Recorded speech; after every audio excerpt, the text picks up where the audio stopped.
آیت نمبر 274 فرماتا ہے الذین ينفقون اموالهم باللیل والنہار سرا وعلانیۃ فلہم اجرہم عند ربہم ولا خوف علیہم ولا هم يحزنون۔ اللہ تعالیٰ فرماتا ہے الذین ينفقون اموالهم، جی الذین، اچھا یہ ایک حدیث شریف میں آپ کو سنا دوں جو لا يسألون الناس الحافہ سے متعلق حدیث تھی، چھوٹ رہی تھی، اچھا ہوا یاد آ گیا پچھلی آیت میں، لا يسألون الناس الحافہ، جو لوگ سے مانگتے نہیں، اور کچھ لوگ ہوتے ہیں جو مانگتے ہیں، اصرار کرتے ہیں، ضد کرتے ہیں، ٹھیک ہے، ان دونوں میں فرق بتاتے ہیں۔ حضور صلی اللہ علیہ وآلہ وسلم فرماتے ان اللہ یحب الحیی الحلیم المتعفف، بے شک اللہ تبارک و تعالی حیا رکھنے والا، الحیی، جی الحیی، جو حیا رکھنے والا، حیا کرنے والا، شرم رکھنے والا، الحلیم بردبار، الحلیم المتعفف جو مروت سے نیچے والی حرکت کرنے سے خود کو بچاتا ہو، عیب لگنے سے خود کو بچاتا ہو، اپنا معیار برقرار رکھتا ہو، جو کوئی خرابی کو اپنی طرف منسوب ہونے نہیں دیتا ہو، ایسے اشخاص سے، ایسے شخص سے اللہ تبارک و تعالی محبت کرتا ہو، جو شرم رکھتا ہو، بردباری، حلم اس کے مزاج میں رکھتا ہو، المتعفف کوئی عیب اپنے نزدیک نہیں آنے دیتا، ایسا معیاری زندگی گزارتا ہو، جی وہ کیا کہتے ہیں، اللہ تبارک و تعالیٰ اس سے محبت کرتا ہے۔ یہ جو معیار ہے یہ اخلاق کا معیار ہے، یہ پیسے کا معیار نہیں ہے کہ بھئی ان کے پاس کتنا پیسہ ہے، لوگ پیسے سے تولتے ہیں انسان کو، پیسے سے نہیں، اس کے کردار سے دیکھنا کہ اس کے اندر شرم و حیا کتنی ہے، کتنی بردباری ہے، کتنا متعفف ہے وہ، ٹھیک ہے۔ پھر فرماتے ہیں آقا صلی اللہ علیہ وآلہ وسلم وَيُبْغِضُ الْبَذِيءَ السَّآلَ الملحف، فرماتے ہیں اللہ تبارک و تعالیٰ اس شخص کو نہیں پسند کرتا ہے جس کی زبان میں شرم نہ ہو، زبان رف چلتی ہو، بے حیائی سے چلتی ہو، جی الحیی کا اپوزٹ بتا رہے ہیں، السآل جی بہت زیادہ مانگنے والا، جی الملحف جو کیا کہتے ہیں لوگوں کو لپٹ لپٹ کر مانگتا ہو، ایسے شخص کو اللہ تبارک و تعالیٰ پسند نہیں فرماتا۔ تو اپنے مزاج کے اندر حیا اور تعفف کو رکھنا چاہیے۔ بہرحال آیت نمبر 274 ہم پڑھ رہے تھے، الذین ينفقون اموالهم، اللہ تعالیٰ فرماتا ہے جو لوگ خرچ کرتے ہیں اپنے مال کو، اپنے اموال کو، ہم بتائیں کہ مال کی جمع اموال ہے، جو لوگ خرچ کرتے ہیں اپنے مال کو باللیل رات کے وقت، والنہاری اور دن کے وقت، سرًا رازداری میں چھپا کر، وعلانیتاً اور کھلم کھلا، 4 سچویشنز اللہ تبارک و تعالی انفاق کی بتا رہا ہے، دن میں خرچ کرنا، رات میں خرچ کرنا، چھپا کر خرچ کرنا، اور علانیہ خرچ کرنا، کیا کہتے ہیں فَلَهُمْ أَجْرُهُمْ عِنْدَ رَبِّهِمْ، اس طرح سے خرچ کرنے والوں کے لیے ان کے پروردگار کے پاس ان کا بھرپور بدلہ ہے، بھرپور اس کا صلہ ان کو ملنے والا ہے، ثواب ان کو ملنے والا ہے، وَلَا خَوْفٌ عَلَيْهِمْ وَلَا هُمْ يَحْزَنُونَ، اور نہ ان کو ڈرنے کی ضرورت ہے، ان پر کوئی کسی قسم کا ڈر نہیں ہے، وَلَا هُمْ يَحْزَنُونَ، نہ وہ کسی وجہ سے غمگین اور رنجیدہ ہوتے ہیں، جی ان کو رنجیدہ ہونے کی ضرورت بھی نہیں ہے اور وہ ہوتے بھی نہیں۔ یہ کس کے بارے میں ہے؟ دیکھیے اب اس کے اندر کیا ہو رہا ہے، اس کے اندر ہو یہ رہا ہے کہ دن اور رات دونوں اوقات میں لوگ، ضرورت مند افراد الگ الگ ہوتے ہیں، کچھ افراد کی ضرورتیں دن میں ہوتی ہے، کسی کی رات میں ہوتی ہے، کوئی دن میں اچھا رہتا ہے، رات میں ضرورت مند ہو جاتا ہے، کوئی رات میں گزارا ہو جاتا ہے لیکن دن میں ضرورت مند ہو جاتا ہے، تو دن میں بھی خرچ کرتے ہیں، رات میں بھی خرچ کرتے ہیں، یعنی خدمت خلق کے لیے وہ 24 آورز خیال کرتے ہیں۔ ایسا نہیں ہے کہ بھئی دن میں ایک ضرورت مند آدمی، بھوکا آدمی گھر پہ نہیں، رات میں نہیں ہو سکتا، دن میں آئیے آپ، جی نہیں اس طرح سے نہیں، یعنی اللہ کے بندوں کا خیال کرنے میں وہ دن اور رات نہیں دیکھتے، سرًا وعلانیۃً، رازداری میں بھی خرچ کرتے ہیں کہ کسی کو پتہ نہ چلے، اور کھلم کھلا بھی خرچ کرتے ہیں کہ لوگ کو پتہ چلے کہ میں دینے والا بھی ہوں، اور دوسرے پیسے والوں کو رغبت بھی ہوتی ہے اس کے اندر کہ بھئی دینا چاہیے، جی دینا چاہیے،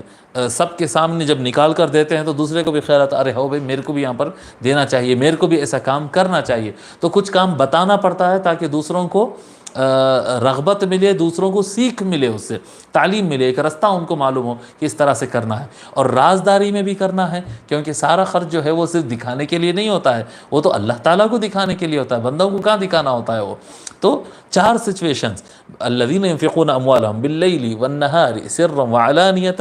فلہم اجرہم عند ربہم، ایسے لوگ کے لیے ان کے پروردگار کے پاس ان کا بھرپور اجر ہے، نہ ان پر کوئی کسی قسم کا کوئی ڈر ہے، نہ ان کو کوئی غم ہونے والا ہے، نہ وہ غم زدہ ہوتے ہیں۔ یہ آیت کریمہ کے بارے میں ائمہ کرام، امام جلال الدین سیوطی رحمۃ اللہ علیہ اور امام نصفی رحمۃ اللہ علیہ جو ہے مختلف اس کی تفاسیر کیے ہیں، لیکن اہم تفسیر یہ ہے کہ یہ آیت نازل ہوئی مولا علی علیہ السلام سے متعلق۔ مولا علی علیہ السلام کے پاس روایت میں آتا ہے فی علی رضی اللہ عنہ لم یملک الا 4 دراہم، مولا علی علیہ السلام کے پاس صرف 4 درہم تھے، 4 درہم تھے ان کے پاس، مولا علی علیہ السلام کے پاس، رکھتے نہیں تھے نا، مولا علی علیہ السلام دیتے چلے آتے تھے، رکھتے نہیں تھے اٹھا کے، بہت پیسے والے نہیں تھے، غریب تھے جی، مالی اعتبار سے مولا علی علیہ السلام غریب تھے، لیکن جتنا بھی آتا تھا پھر اس میں سے بیوی بچوں کا خیال کرنے کے بعد جو ہے دے دیتے تھے سب کو۔ تو مولا علی علیہ السلام کے پاس صرف 4 درہم کہتے ہیں نا، چاندی کے سکے کو کہتے ہیں، درہم تھے۔ تصدق بدرہم لیلا و بدرہم نہارا، امام نصفی رحمۃ اللہ علیہ تھے کہ وہ ایک رات میں 1 درہم خرچ کیے تھے، صدقہ کیے تھے، خرچ مطلب خرچ نہیں، کسی غریب کا خیال، فقیر کا خیال کرے تھے، رات میں 1 درہم دیے اور دن میں 1 درہم دیے۔ وَبِدِرْهَمٍ سِرًّا وَبِدِرْهَمٍ عَلَانِيَةً، 1 درہم وہ کیا کیے تھے، رازداری میں خرچ کیے، اور 1 درہم جو ہے وہ علانیہ کھلم کھلا وہ خرچ کیے۔ 4 درہموں کو 4 الگ الگ طریقوں سے جب وہ خرچ کیے، تب اللہ تبارک و تعالیٰ یہ آیت نازل فرما، یعنی انفاق فی سبیل اللہ کی راہ میں خرچ کرنے کا طریقہ کار، جو طریقے ہوتے ہیں وہ طریقہ کار، جو وقت ہوتا ہے وہ سارے اوقات، وہ سارے، یعنی ایک مولا علی علیہ السلام حضور صلی اللہ علیہ وآلہ وسلم سے جو سیکھے، وہ مولا علی علیہ السلام کا یہ ایک ایسا عمل تھا جو امت کے لیے قیامت تک کے لیے ایک رہنمائی کا سبب تھا۔ ان کے اس عمل کے ساتھ اللہ تبارک و تعالیٰ یہ آیت نازل فرما دیا، الذین ينفقون اموالهم باللیل والنہار سرا وعلانیۃ۔ ان باتوں کا خیال رکھنا چاہیے۔ کیسا خرچ کرنا چاہیے؟ خرچ ایسا کرنا چاہیے کہ آپ کا اور خدا کا معاملہ ہونا چاہیے۔ خرچ ایسا کرنا چاہیے کہ کہیں پر ضرورت محسوس ہو تو ایسا دینا چاہیے کہ دینے سے دوسروں کو بھی رغبت ہونا چاہیے۔ کیسا خرچ کرنا چاہیے؟ وہ اچھا مال جو آپ خود کے لیے پسند کرتے ہیں، خود کے لیے اٹھا کر رکھنا چاہتے ہیں، وہ مال آپ دوسروں کو آپ دے دیں، اس طرح سے خرچ کرنا چاہیے۔ کیسا خرچ کرنا چاہیے؟ خرچ ایسا کرنا چاہیے کہ ضرورت پڑے تو دن میں خرچ کرے، ضرورت پڑے تو رات میں خرچ کرے، اور ان تمام چیزوں میں، ان تمام کاموں میں خرچ کرتے وقت کس کو ہم دے رہے ہیں، للفقراء کا لفظ یہاں پر آ رہا ہے جی، للفقراء، کس کو ہم دے رہے ہیں اس پر نظر ضرور رکھنا چاہیے، اور خاص طور پر ان افراد پر نظر رکھنا آپ کی ضروری ہوتا ہے جو مانگتے نہیں ہیں لیکن ہوتے ضرورت مند ہیں۔ ہمارے پاس کتنا آسان ہوتا ہے، بس اٹھائے، وہ فلاں مولانا آئے تھے ان کو چندہ ہم دے دیے، 25,000 دے دیے، 50,000 دے دیے، وہ کیا کر رہے ہیں نہیں معلوم، کون سے گاؤں سے آئے، کہاں سے آئے، نہ کوئی رشتہ نہ کوئی تعلق، بس اٹھائے اور دے دیے۔ اس طرح سے نہیں کرنا چاہیے، بلکہ اس طرح سے ہونا چاہیے کہ جس کو آپ دے رہے ہیں آپ اس کو جاننا چاہیے جی، جس فقیر کو آپ دے رہے ہیں، جس غریب تک اپنے ہاتھ سے پہنچانا، ان کو دے دیا تھا انہوں پہنچا دیتے، وہ ٹرسٹ کو دے دیا تھا، یہ سب سیکنڈری چیزیں ہیں۔ غریب کو اپنے سے پہنچانا جی، یا پھر ایسے افراد کے حوالے کرنا جن پر بہت زیادہ بھروسہ ہے، یہ آخری چیز ہے۔ یہ اس سے پہلے یہ ہے کہ خود آپ لے جا کر دیجئے، اور کیسا دیجئے؟ بس دیکھ لیے کہ بھئی ادھر ادھر مانگ رہا اور پوچھ رہا کر رہا اس کو دے دیا، نہیں، ضروری نہیں ہے کہ مانگنے والا غریب ہو، آپ دیتے وقت اس چیز کا خیال رکھنا چاہیے۔ اب دیکھیے حضور صلی اللہ علیہ وسلم اللہ تبارک و تعالیٰ کتنا فرما رہا، تعریفہم بسیماہم، ان کے چہرے دیکھنے سے آپ کو اندازہ ہوگا، یعنی ان کے ساتھ تھوڑا وقت بتانا۔ حضور صلی اللہ علیہ وسلم غریبوں کے ساتھ بیٹھ کر کھانا کھانے کو پسند کرتے تھے، غریبوں کے ساتھ اٹھنے بیٹھنے کو زیادہ پسند کرتے تھے مالداروں کے درمیان اٹھنے بیٹھنے کے مقابل میں۔ تو یہ مزاج بنانا کہ ان کے درمیان جانا، بیٹھنا، دیکھنا، تو ان کی ضرورتیں، ان کی پریشانی آپ کو معلوم ہوتے کہ واقعتاً کون ضرورت مند ہے۔ صاف کپڑے پہن کر اگر کوئی آ جائے تو آپ یہ سمجھ رہے ہیں کہ نہیں ماشاء اللہ اس کو کیا کمی ہے، نہیں نہیں، اگر آپ غور کریں گے تو اتنا غور کر کے دو۔ اللہ تعالیٰ یہ بیان فرما رہا ہے کہ جس کو آپ دے رہے ہیں غور کرو، اس کی ضرورت کو محسوس کرو اور دو۔ جو منگنے والا ہے، ضرورت مند اگر کوئی مانگنے والا ہے، وہ کہیں نہ کہیں سے مانگ لے گا، لیکن وہ آدمی جو ضرورت مند بھی ہو لیکن مزاج میں تعفف اور عفت ہو، اس کے اندر